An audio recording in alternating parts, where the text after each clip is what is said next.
By 2026, corporate treasurers are at a real crossroads. Do you embrace the digital frontier with Bitcoin, or do you double down on the age-old security of gold? It's a massive decision when it comes to preserving capital. Today, we are breaking down the institutional verdict. Okay, picture this. It's the first quarter of 2026. Geopolitical tensions are high, markets are jittery. And in boardrooms all over the world, from Kathmandu to New York, this one question is dominating the conversation. And you better believe the answer has huge implications for a company's ability to ride out the storm. So to get to the bottom of this, we're going to tackle 5 key areas. We'll start with the dilemma itself, then dig into what happened to Bitcoin after all that regulation. We'll look at gold's bigger strategic role, put both assets to the test on a corporate balance sheet, and then, and this is important, we'll pivot to the unique challenges in a market like Nepal. Right, let's step into that Kathmandu boardroom. The backdrop is global uncertainty, and honestly, the old playbook for protecting your capital, it's being seriously questioned. There are 2 assets on the table, and they represent completely different philosophies for preserving wealth. You've got the tangible, proven security of gold versus the intangible, decentralized promise of Bitcoin. So on one hand, you have gold, the literal anchor against chaos for thousands of years, and on the other, you have Bitcoin, the digital native, built for a world without borders. This is the fundamental conflict we're here to unpack. Now, to really get what's happening today, we have to look at how Bitcoin has changed. A lot of people thought the G20's great regulation back in 2025 would finally mature Bitcoin, make it more stable. Well, the reality turned out to be a lot more complicated, a real paradox. You see, regulation didn't kill Bitcoin's volatility. Instead, it plugged it directly into the traditional financial system. This process is called financialization. Think about it. Once the big banks launched Bitcoin ETFs and derivatives, a flood of institutional money poured in. And just like that, Bitcoin's fate was tied to the daily whims of a Wall Street.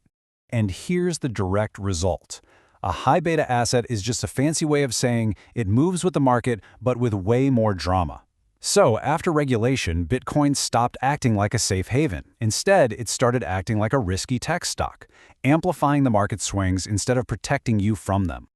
This quote just nails it, doesn't it? I mean, look at the market correction in early 2026. The S&P 500 dropped, say, 10%. Bitcoin didn't hold steady. It plunged 30%. Gold, meanwhile, held its ground. The entire point of a hedge is to be stable when everything else is falling.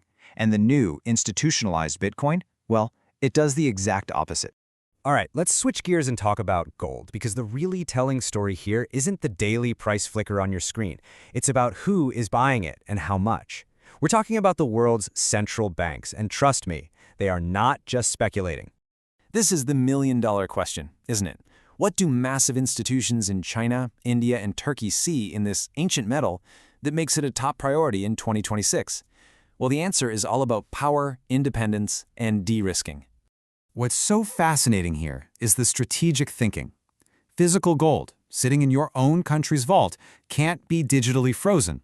It exists completely outside the SWIFT banking system, which, as we know, is heavily influenced by the US. By stocking up on gold, these central banks are building an off-ramp, a way to reduce their dependence on the US dollar. Okay, so we've looked at the big picture, the geopolitics. Now let's bring it right down to the ground level, to the desk of a chief financial officer.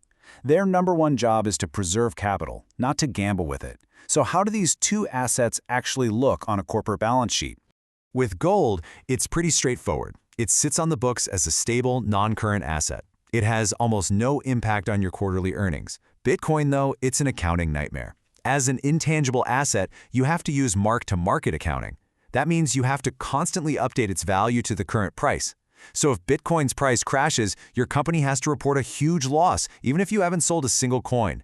It creates absolute chaos for your earnings reports. And that really brings us to the verdict. A corporate treasury's job is to survive the storm, not to ride the wave. Gold is the storm shelter, designed purely for preservation. Bitcoin is the surfboard, built for speculation. For any CFO whose main job is to protect the company's money, the choice is, well, it's pretty clear. But hold on, the story isn't over. Because to really understand the full picture, we have to see how these global trends actually affect businesses on the ground, in a specific local market. And this brings us to our final and maybe most important point. So, as we've laid out, for a big global company that's trying to hedge against systemic risk, all the evidence points to gold as the safer, more predictable bet. But for a CEO in Nepal, this whole global debate, it's interesting, for sure, but it's also a major distraction from a problem that is much closer to home and much more urgent. You see, the real challenge here isn't choosing between gold and Bitcoin. It's the simple reality of a restrictive capital account. Let me give you an example. A Nepali company has to import raw materials, and it has to pay in US dollars. But if the Nepali rupee loses value, the cost of those materials goes through the roof, crushing their profits. And yet, the local regulations make it incredibly difficult to legally and efficiently hold the very dollars they need to protect themselves from that risk.